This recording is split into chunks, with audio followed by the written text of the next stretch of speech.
Greetings and welcome to the energy of Cancer. This is Ron from Terra of the Twin Sun. Welcome to my moon-based friends and followers. This is a reading pertaining to um, primarily the solar placement of Cancer. Okay, and if you use the principles of Bhavat Bhavam in sidereal astrology, essentially there is a great deal that has to do with the addressing of uh, um, the other, okay, which is usually indicated in the seventh house from the solar position at least, within the auspices of Saturn, of Capricorn's energy. That's the house ruler, Saturn. Um, and the thing is that there's this plutonic energy within the other, okay, that you generally draw in uh, as another half or a significant other that are conflicted with their own actions, Mars and Aries. There's an impulsive design um, that that has to do with the 10th house, that has to do with the outer world, the karmic patterns and the karmic sort of account, and trying to understand that the impulses of another, okay, may have to do with the need to push forward this shift, okay, the shift of your seventh house of Capricorn in Pluto, okay, how does it affect you? I mean, usually it has to do with an element of sacrifice. As we approach the later half of the zodiac, it appears lighter because of a purification process that occurs where it's like we're no longer concerned with the first six houses, okay? And with this, there's an ability to see with Pluto in retrograde, I believe, in Capricorn in the seventh house. Something that has to do with the actions of others, or perhaps even your own actions, that are percolating in some sort of way. Um, yeah. Um, One other thing that I see is reality also taking into design um, something that has to do with your second house, okay? The moon's energy, and that's your primary ruler, the moon, is placed in the second house, okay? And it's being observed by Mars and Jupiter in Aries. So passions may be a common thread or a motif when it comes to how they're expressed, especially with your encountering of other people. This can be any other, but usually it is of a Capricorn design. You know, one thing that I have found, at least within the triplicity of Earth, is that Capricorn is a beautiful diamond in the rough.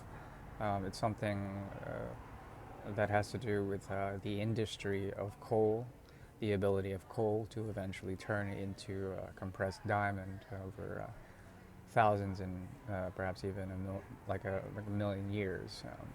What emerges out of it through this process of you can call it alchemy, you can call it transformation or patience, really patience of the ages. Capricorn embodies.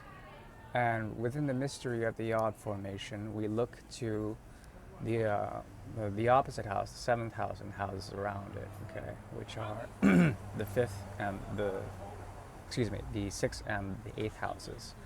Okay, so devotion of transformation, and because of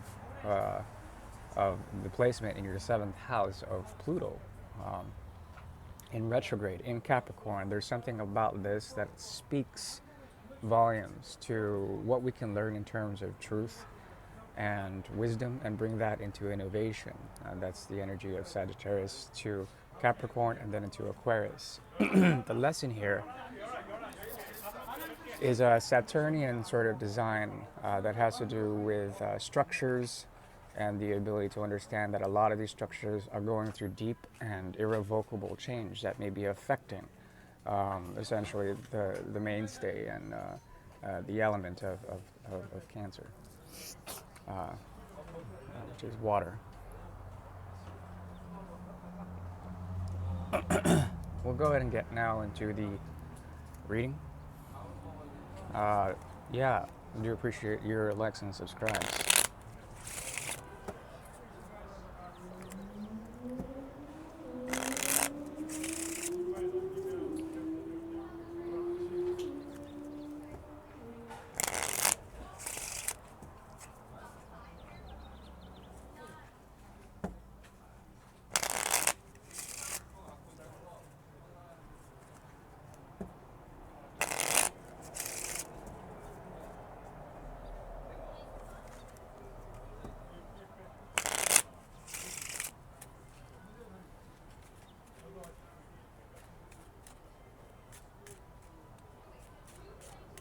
Okay.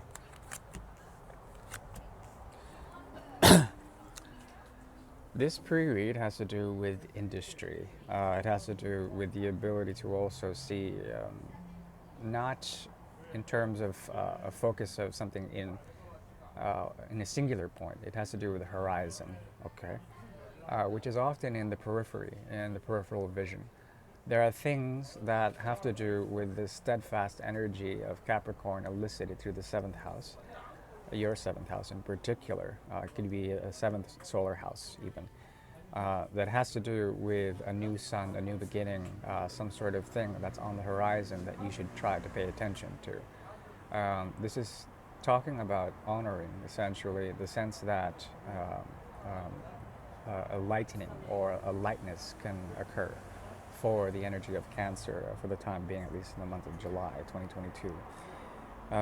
There's an ability here to become very healthy in this, good health on the horizon, as well a methodology or a way of doing things in terms of perfection, okay, perfectionist quality.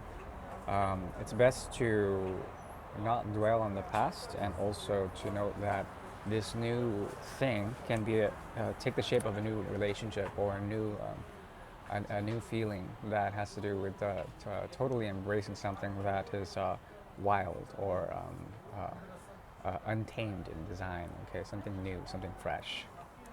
Let's move into the primary reading now, which is known as the Great Mirror. The Great Mirror is a tool devised by the Order of the Twin Sun in order to see particular karmas that may exist between the entity of Cancer and the opposite.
This is Cancer. This is the opposite, who you may be dealing with. Okay, so I'm seeing here that the attention is strong. There's an element of attention and dynamism that is quite strong in terms of the possibility to find something that would be grabbing your attention. Um, there's something novel about it too, something about this connection that represents a fleeting quality, okay? Wherein they consciously are making a choice. They have always been at a point of stagnation when it comes to the mind, okay? Um, it's as if they don't desire much of anything. There also is something about them that needs to attend to something outside of the situation. Um, this type of connection represents primarily a need to find a way of doing things, to be very attentive to the details. There's an obsessive quality and a dynamism to whomever you're dealing with, in which we have the Eight of Rods here, in which there's something about coming up with a way of truly finding a sense of why there's this strong captivation energy, a way for these people to, this person in particular, to grab hold of the attention. This could be a business situation or some sort of commitments in terms of harsh realisms. This has to do also with how you deal with your time and space, how you would prefer to offer it to those who would care, or those who would actually do something with the time you would give them. So, in true form, there is this protective agency that Cancer embodies that has to do with the ability to create boundaries, um, also to look for experience, but not at the cost of one's own health or practicality or logic.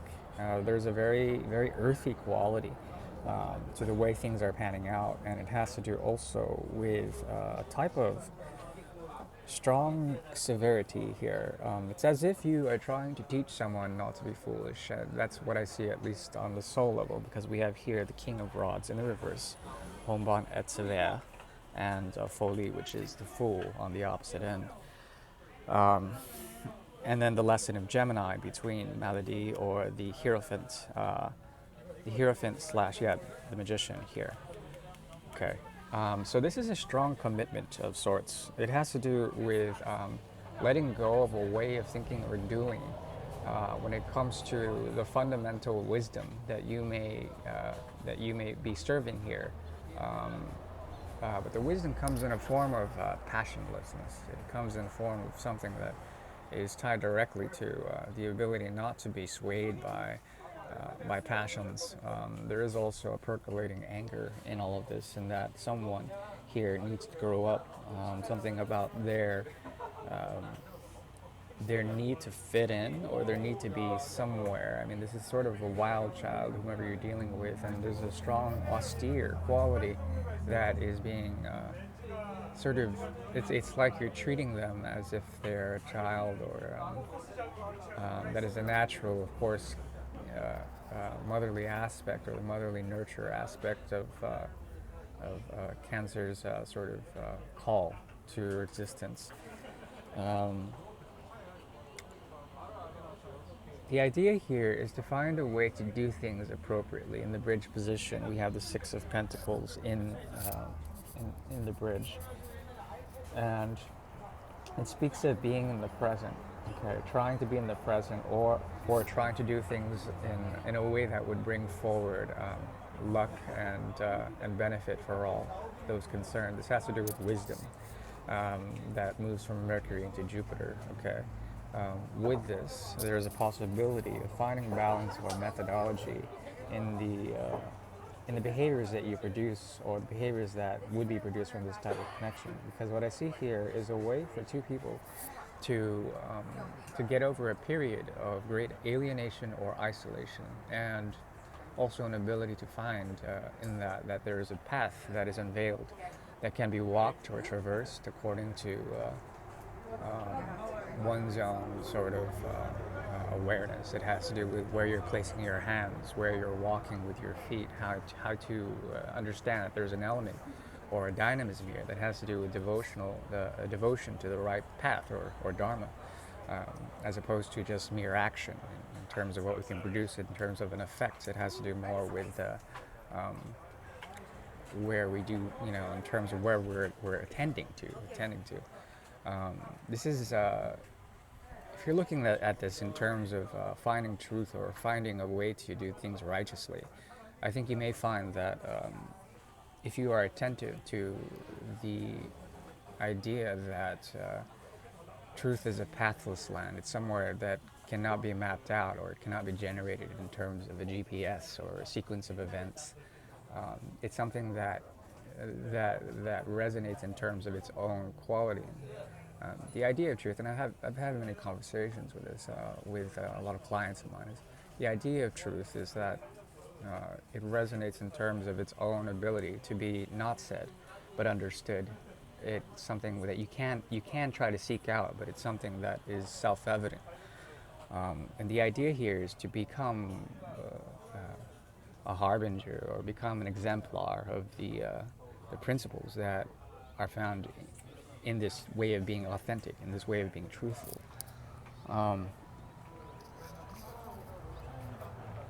So if this is a fleeting connection, if it's something in terms of karma, in terms of a time, there's something that can be learned here in terms of the ability to treat this as something that is like a novel thing, something that can be lightly watched over. Because there's this watching element that I see here. It speaks about commitment and it speaks about Venus and being committed to Taurian energy.